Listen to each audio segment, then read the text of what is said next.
Témoin d'une fréquentation intense ces dernières heures, l'aéroport international de Djouba a enregistré samedi matin l'arrivée du maréchal du Tchad Idriss Déby Itnou.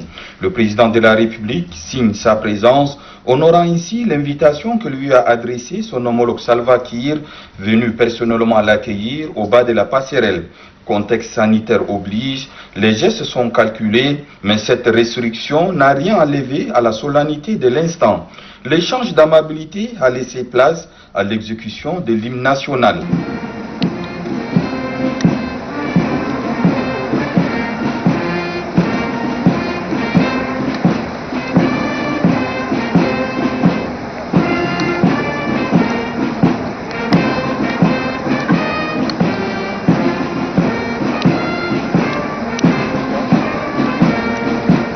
Le président de la République, Idriss Déby Itnou, devrait par la suite passer en revue les troupes avant de recevoir les souhaits de bienvenue de quelques ministres sud-soudanais.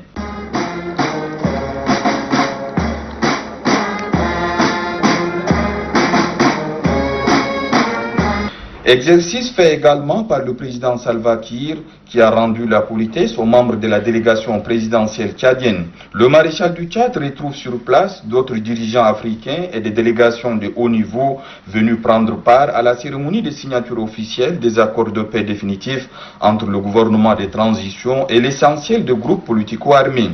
Le rôle joué par le Tchad et son président a été déterminant dans le processus.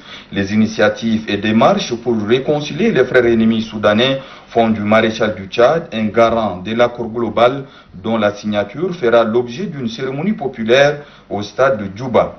Le retour définitif de la paix intéresse en premier lieu le Tchad, qui partage beaucoup de liens avec ce pays et qui accueille plus d'1 million de réfugiés installés dans plus de 10 camps dans l'est du pays.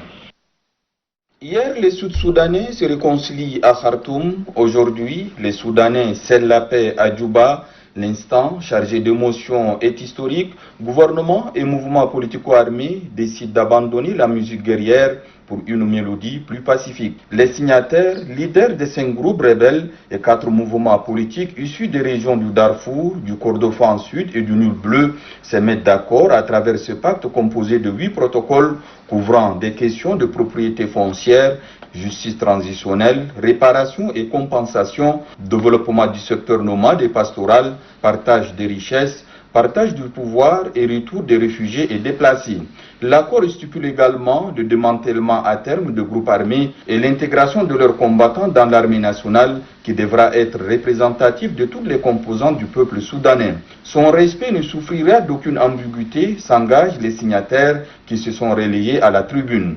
Pour y arriver, le maréchal du Tchad Idriss Déby Itnou se porte garant aux côtés de plusieurs autres dirigeants et représentants des institutions internationales à l'image de l'Union africaine et des Nations unies. L'espoir que suscite cet accord est immense. La mobilisation populaire en dit long sur les aspirations du peuple soudanais, fatigué de ces longues années d'instabilité qui ont freiné son développement. Il n'y aura pas de retour à la guerre, a lancé le général Abdel Fattah al-Burhan, président du Conseil souverain de transition, qui a appelé le reste des mouvements armés qui n'ont pas encore signé l'accord de paix à y adhérer. Sa satisfaction et celle des autres dirigeants de la transition réside dans le fait que le nœud du problème est abordé et ses solutions trouvées de commun accord, ouvrant une nouvelle page qui va mettre fin aux guerres et aux souffrances du peuple soudanais dans les camps de déplacés et réfugiés. Les sillons de la paix sont aujourd'hui tracés, c'est féliciter le maréchal du Tchad Idriss Déby Itnou qui voit en cette étape un pari à gagner pour les frères soudanais, se disant convaincus que tous ceux qui n'ont pas encore adhéré à cette grande plateforme de dialogue et de cohésion vont le faire dans les meilleurs délais. Du haut de la tribune, le maréchal du Tchad a lancé un appel pressant à l'endroit de la communauté internationale pour qu'elle apporte sa contribution en vue d'aider le Soudan dans la phase actuelle de sa vie et de son histoire. Plus qu'un garant, c'est un ami fidèle du Soudan et précurseur de l'accord de paix définitif de Djouba qui a pris la parole devant des milliers de personnes qui célèbrent l'avènement d'un nouveau Soudan.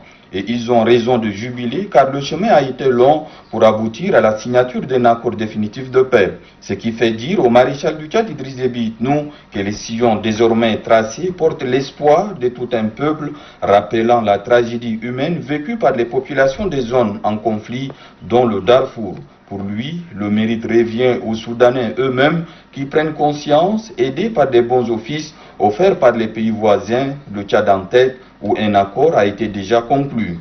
Les fruits de tous ces efforts multiples et conjugués sont récoltés aujourd'hui, dira-t-il. Une étape cruciale franchie, mais pour le président de la République, un nouveau palier est à gravir.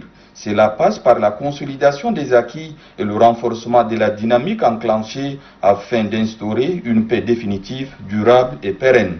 Le pari est bel et bien à la portée des frères soudanais, confie le chef de l'État. Le Soudan nouveau, en voie de refondation, a besoin du soutien actif et de l'accompagnement résolu de tous ses partenaires et pays amis. La communauté internationale doit apporter sa contribution en vue d'aider le Soudan dans la phase actuelle de sa vie et son histoire, a-t-il plaidé.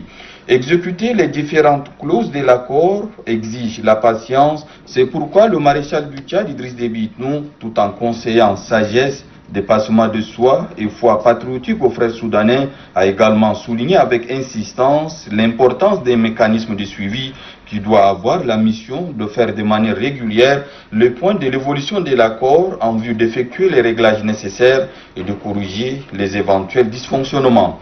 Le Tchad, qui a une communauté de destin avec le Soudan, sera debout, comme à l'accoutumée, pour soutenir le peuple frère, a-t-il affirmé, non sans inviter la force mixte Tchad-Soudan, qui est déjà active sur le terrain, à poursuivre sans relâche sa mission en vue d'assurer la sécurité des personnes et de leurs biens, ainsi que la prévention de tout acte visant à remettre en cause la paix et la quiétude chèrement acquises. La symbolique de cette cérémonie qui scelle la réconciliation et la cohésion au Soudan, à écouter le maréchal du Tchad, Idriss Déby Itnou, doit inspirer d'autres pays du continent qui sont en but à des conflits et aux violences, dont la Libye. Le souhait du président de la République, Idriss Déby Itnou, est de voir toutes les factions en conflit dans ce pays se retrouver autour d'une table, comme l'ont démontré aujourd'hui les Soudanais, en vue de discuter sereinement, sincèrement et fraternellement de l'avenir de leur pays, a indiqué le maréchal du Tchad, Idriss Déby Itnou.